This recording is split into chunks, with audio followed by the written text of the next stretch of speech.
Hi, everybody. Welcome to May I Interrupt? Slightly irreverent discussion with some of the experts in the contact lens, dry eye, and other optometric fields.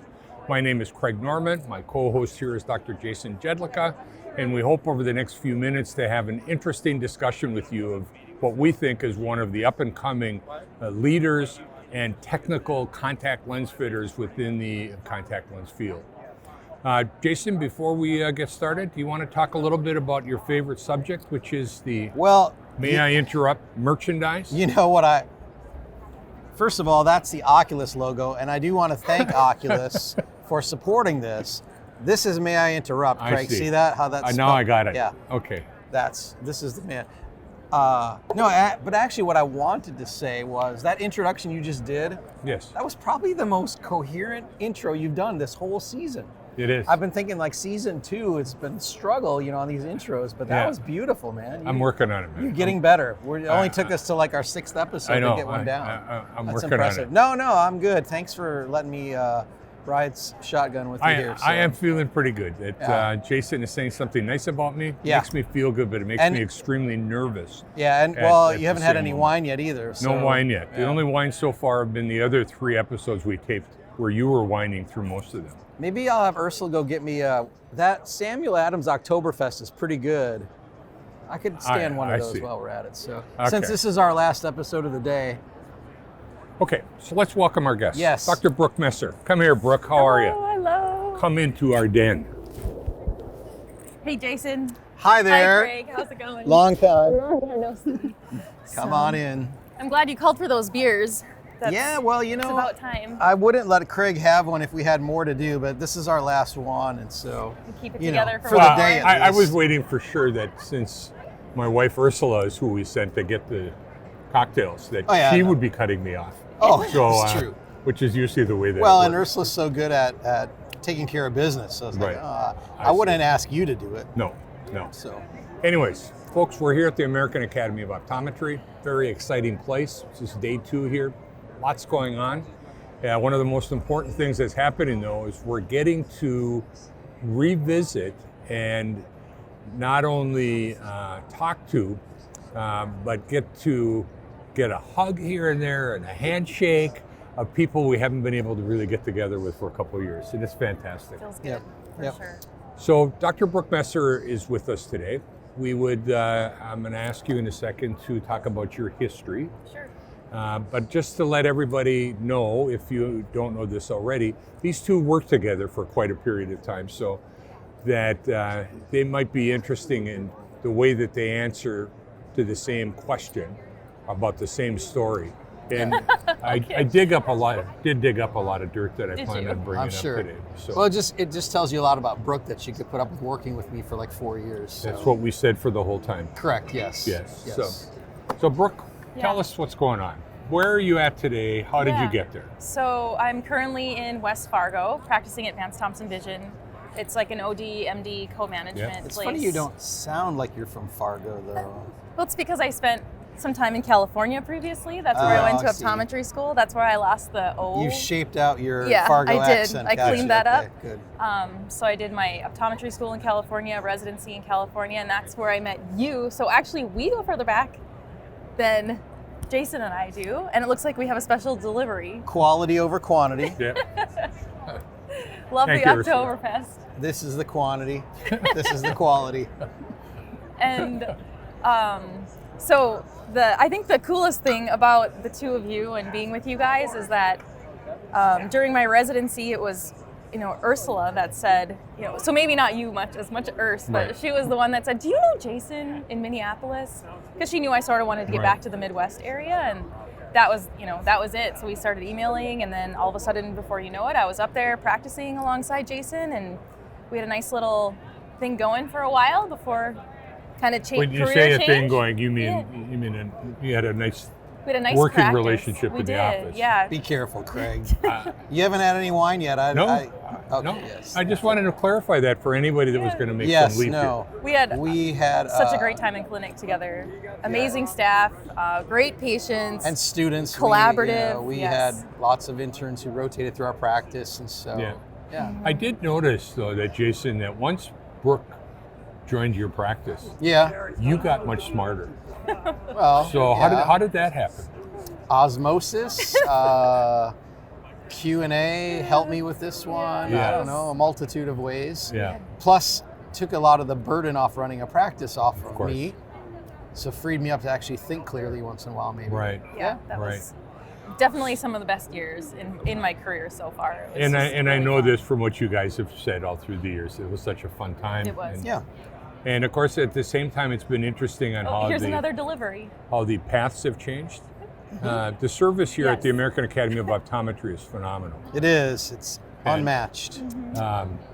So I am fascinated that it was your practice, you worked together, Yep. you acquired the practice, but now you have gotten rid of the Yes. practice, Yes. Yep. and this is how you're now in North In Dakota. Fargo. Yeah, I was just ready for a career change, and of course I called up Jason and was like, I think I need your blessing to do this, and we chatted for a long time, and we both agreed that it was what was best for me professionally and for our family, for my family. And then so then I landed at Vance Thompson Vision and doing lots of cornea stuff there, Yeah. still lots of contact lenses, and then everything else that comes along with the surgical practice. You know, I know that you had told me once about during your rotations, you ended up in Utah, Yes. right? Yep. And you worked with Harold Olafson. Yep. Also And, amazing one of a teacher. premier contact lens Yeah. guy. You know? And a great golfer. Yeah. Seriously, didn't know that much. Yep. That really a good guy, and what a great person to learn from as well. Huh? Yeah, there was a time when the Dr. Moshafar, like one of the best cornea docs out there, came down and looked at Harold. I'm pretty sure it was Moshafar. Anyway, he came down and said, "Harold, you are the man." And I was like, dang, like how does this guy say that to Right. just like us little measly contact lens fitters? And Right. it was a complex patient that ended up doing amazing after having some difficult surgeries and then got a specialty contact lens. And that was kind of a turning point for me when I thought, man, like how do I get to that point where you can be sort of equal to an ophthalmology and what you can deliver to a Right. patient, and sort of close that long history for a patient and finally get them to that finish Right, line. right. Well, that's what specialty contact lenses does, right? It's an area that ophthalmology knows not much about, doesn't want to know anything about, but No. needs to have a partnership Correct. with somebody to Yeah. take care of it. Yep. Right. No, that's a given, and that's the beauty of when optometry embraces a specialty, and then can say, this is what we can do. The ophthalmology can bring what they can do, and we both work better when we're doing what we're best at. Mm-hmm. So, Yep. So tell me about the new gig. Are you settling into Yeah. not running a practice, being closer to your family? You're in a premier facility, Vance Thompson Group, right? Yep. So how's that going? It's going really well. I think, first off, I'm so grateful to be closer to my family. Yeah. I can throw my kids in the car, drive a few hours to see my parents, where before it was an entire day's drive. So I would never do that by myself. So now when Brian, my husband, goes, off to do his hunting or other hobbies, then I can take the kids and go see my parents. And even with COVID, we made more trips home this past year Right. than usual. So that's awesome. And then as far as work goes, So goal one was achieved, right? yeah, for that, yeah, right? for Good. sure. And not running a practice definitely allows you to put that good energy elsewhere. And so, I started the diplomate process this year and took some tests while I was here and Good. kind of checking that off the list. And also just starting to think differently. And I'd love to, one of my goals was to contribute something back. So I want to look into doing a study or publishing a paper, Right. finding something kind of like what Jason has done with the Zen lens. Like my next thing is I want to put a mark on optometry, in the same way, Right. hopefully the contact lens industry. And so it's been really good because again, I have a great team there, and obviously any toy that you could need to measure the cornea or Yeah. contact lenses, it's all there. And a very supportive group as well. The ophthalmologist that I work alongside every day basically says, like, if you need it, like, let's do it. If it interests you, let's build that. And another thing that's fun too is I have my first resident this year, so we have we've started that process too. And Right. so just things that allow me to use that energy and that what normally was eaten up by stress, that I can do something Right. way more positive. So you have one resident, right? Mm-hmm. And so you're on the path to make it a approved Official, residency. yep. This It is our, takes like, a while, right? A it's couple our- of 2 to 3 years. or- Yeah, it's our inaugural resident. So, we found him outside the match Right. because we're not official just yet, but we're in process of forming, what are the academic Right. obligations of the residency and how do they see patients and then both in the surgical and contact lens aspect of it. Right. And are you going to have to associate with an optometry school? Partner Yes. with them somehow, Mm-hmm. right? And then, of course, you have to log in, all the classical residency visits and make sure that they're meeting Yeah. all that criteria. Yep. through- So we're through kind of the- working through that right now with the help of a few mentors, other residency advisors, and so we're chugging along, and hopefully Right. within we're going to be in the match this year, I think. And then as far as accreditation, you might be able to tell me more about when that comes around, but how many years of patient logging and things they need. But we're just getting started, and we'll go Right. from there. That's fantastic. Yeah. So you're talking about the diplomate program, and so of course, Jason, you're deeply involved in this as well, as far as testing and preparing and so on. So, how is that going for you right now? It's good. In order to take the written test and the practical, which I did, in the last couple weeks, I took the written 2 weeks ago, the practical today. You have to have one case report submitted and accepted by your reviewers.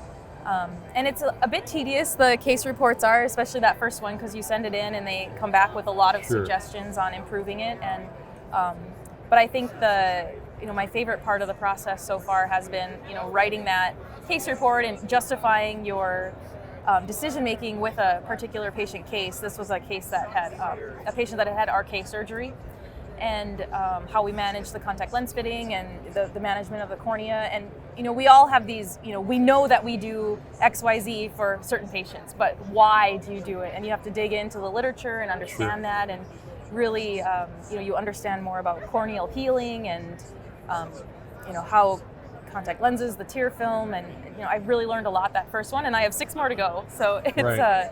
So are it's gonna you be a on good track process. to complete this by next year, or a It's couple a more 5-year years? process, 5 and this years. is year 1 for me. So Okay.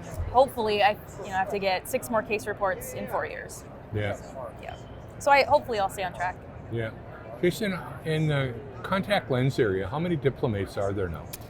That's a great question. I have this recollection of 160. I was going to say 155 is the something number I like seem to that. remember. It's not a lot. It's Yeah. definitely an arduous process.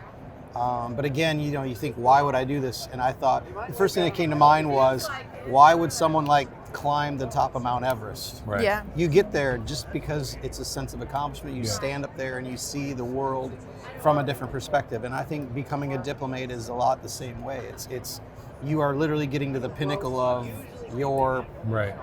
profession, and just to sit there and feel that and know that you have done everything you can do. Right. That's It's cool. kind of it's a great Now, of place course, to if be. you climb to the peak of Mount Everest, you revel in it for a few minutes and then go, oh crap, now I got to climb back down again. Yeah, a little bit of that. You don't have to do that with the diplomate process. Yeah. No, then the next thing is they'll recruit you to become part of the committees to Oh, yeah. work on it. So you Yeah. just bought yourself some more work. Right? Yeah. Awesome. Yeah. The- Welcome to the club. Right, Here's exactly. your committee. Correct. I wanted to do it being a residency advisor. I thought that it was a good thing for me to be a diplomate if I'm going to train. Right. Not only it's students training to be doctors, but I'm training a doctor that wants to be a specialized, Yeah. highly trained doctor. And so to me, I think I owe it to my future residents that I want to be the best me that I can be, and Right. that's what I'm going to do. Right.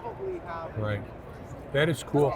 So how did you end up with your resident then? How did you recruit somebody? Yeah, so there was another doctor locally that the student had rotated through their practice, and they had reached out to us just saying, if you know any doctors that are hiring, this student was one of the best students I've had come through. And we had been talking about, starting a residency program, and we reached out to him and asked if he would be interested in being our inaugural resident, and that's how we went. So Yeah. just It's locally. really great. Yeah, it is. It's a fantastic thing. Yep. We've talked often about the club, right? The Cornea and Contact Lens Club. That each year there's, 20-ish schools, and then some other associated programs that have fellows and such. And so the number's around 32 to 40 or something every year. And it's a special club, as you know. That, it really is, yeah. You have friends and colleagues for life. And yeah, Definitely. I could not be more grateful for everything that you both have offered me, and like opportunities, and there's just so many doors in that cornea and contact lens group that Well, we've had it. just We've had it amazing. given to us. It's a pay it forward type Exactly. thing. You just you have people that impact your life, and then you just want to turn around and share it. It's Yeah. all, so.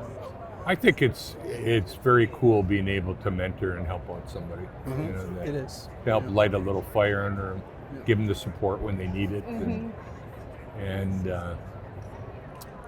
watch them grow. You know, that we had mentioned a little bit earlier today, that looking through the list of speakers for contact lenses, which is primarily the focus of this, along with the instrumentation, that went through the residency program, it was most of them. Yeah. Yeah. Hey, I got a question for you. You are pretty plugged into industry. I mean, you've had relationships over the years with, a variety of companies. And how did you pull that off? I mean, for somebody out there who's like, I want to have relationships to where I can work with companies and be helping, whether it's lecture, whether it's do research, whether it's help with product development. How do you get into that?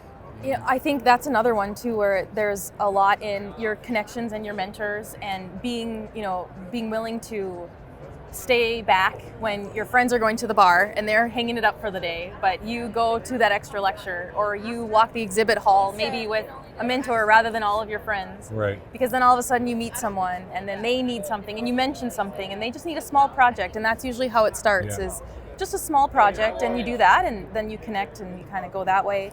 And then also just, being willing to give feedback when, reps come to the clinic and they ask about, how's this contact lens?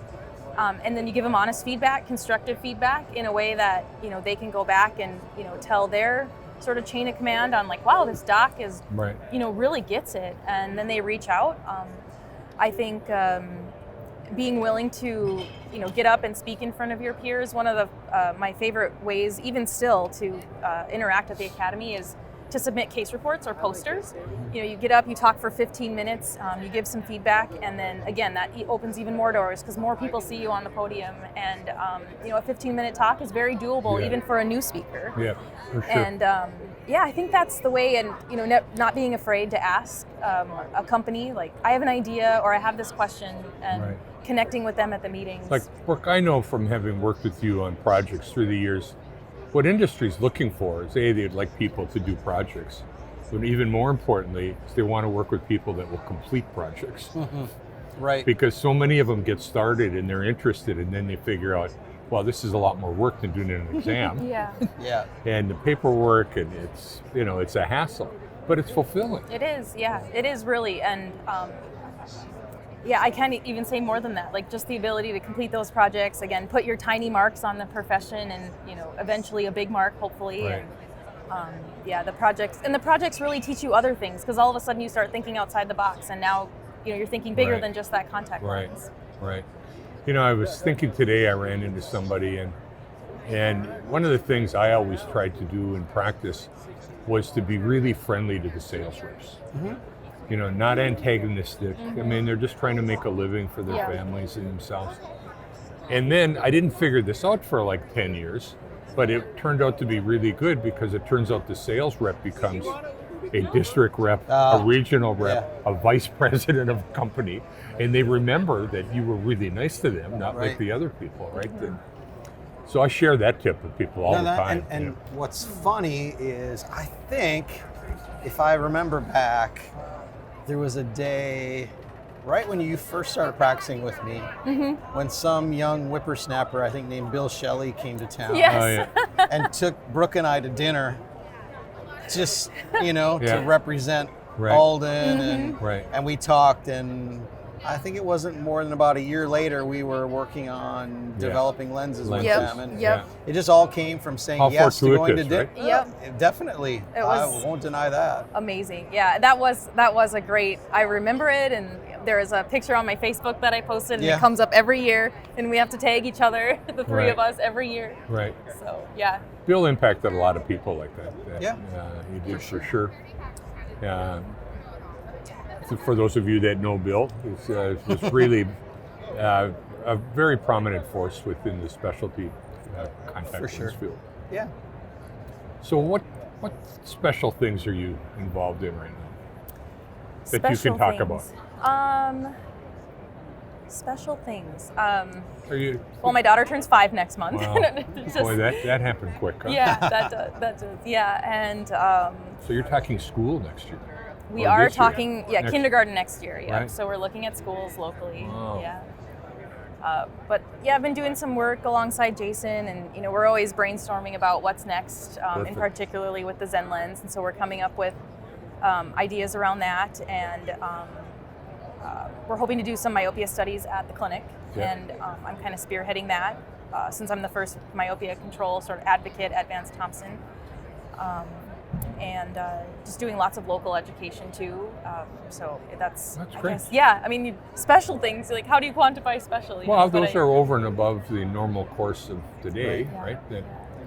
That to me would qualify as special and unusual rather than, just 8 to 5 counting off the Yeah. patients till 5 o'clock. I think right now, from a professional standpoint, working on the diplomate is probably my main focus, and a very, even through the hard work, very fulfilling. And so I really kind of treasure that time when I can step away from the family and work and just put some time into the laptop and Yeah. read and get better in that way. Yeah. To me, that it's very fulfilling. So you're in an interesting spot at Vance Thompson Vision, partly because there's probably no other ophthalmology group, OD/MD group, that shares the same approach that they share to the extent that they do it.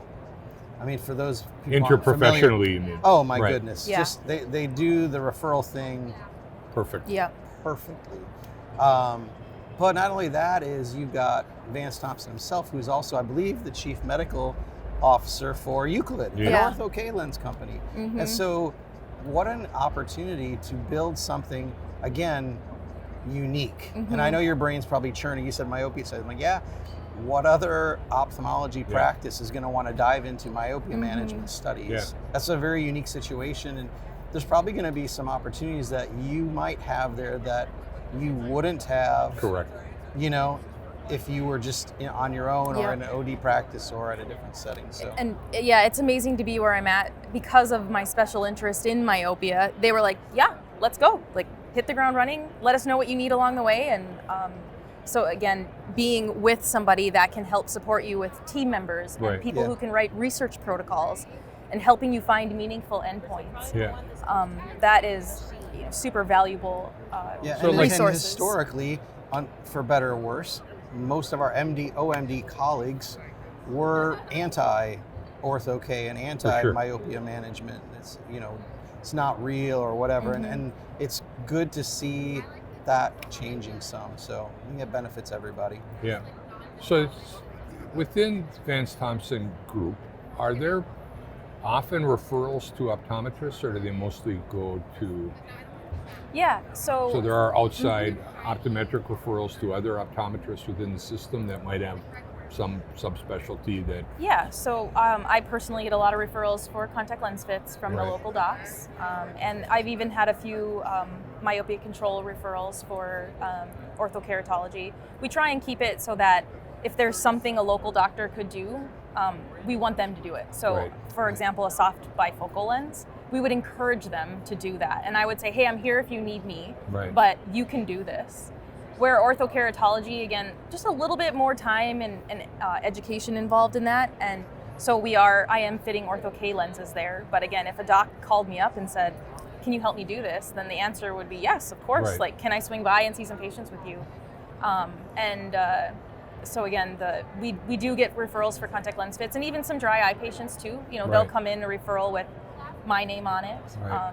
And, Well, that was going to lead in because I wanted to ask, how is the building now of the referral network? You know, it takes time. It right? does. It does. I'd like to think you'd land in town, put the stake down, and go, I'm here. Yeah. But it just doesn't work that way, right? Yeah, we do get out and we visit local docs, you know, from a surrounding area, maybe a couple hours, and go visit their practices and just learn more about what they need. And you know, if the conversation of contact lenses come up, we certainly, you know, dive into that. Right. And again, talk about if you want some help, let me know. If you don't want to do it, then I'm here. Right. Send them over. Well, to Jason's point, that's doing the referral network thing the right way, right? Right. That working together, trying to build those relationships, you know, not trying to take on things that could be handled by them, but helping them instead. And- Yeah. Yep. No, I have a story. Okay. And Brooke's heard it before, I'm sure, but some years ago when we were still practicing together, I took a drive to Sioux Falls to shadow for a day and see how they do this. Yes, Yeah. I remember that. And of the many things I remember, one of which was the minute we walked in, we were handed a copy of the book that everybody in the office was reading together on patient satisfaction or marketing, you know. Right. To the walk from the back of from the front or from the reception area to the back of the office, how every tech we passed greeted us by our names because they knew we were coming. Right. They were But you had not met them before. But never. No, I have no clue who these people, but everybody knew, hi, Dr. Jedlicka, welcome to the practice today. To overhearing a patient call with an urgent need of like a red eye and wanting to come in and hearing the technician basically say, well, actually, they knew who their doctor was because they pulled them up in their system and said, how about if I call Dr. So-and-so and get you an appointment today with them and you can go see them? Because we don't really do that. Right. They literally called the doctor's office to schedule this patient to be seen by somebody else. Wow.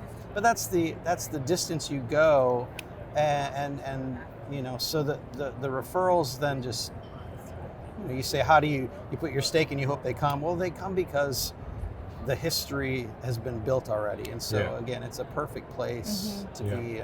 And especially in specialty contact lenses, because those patients are more high need, high touch, hand holding anyway.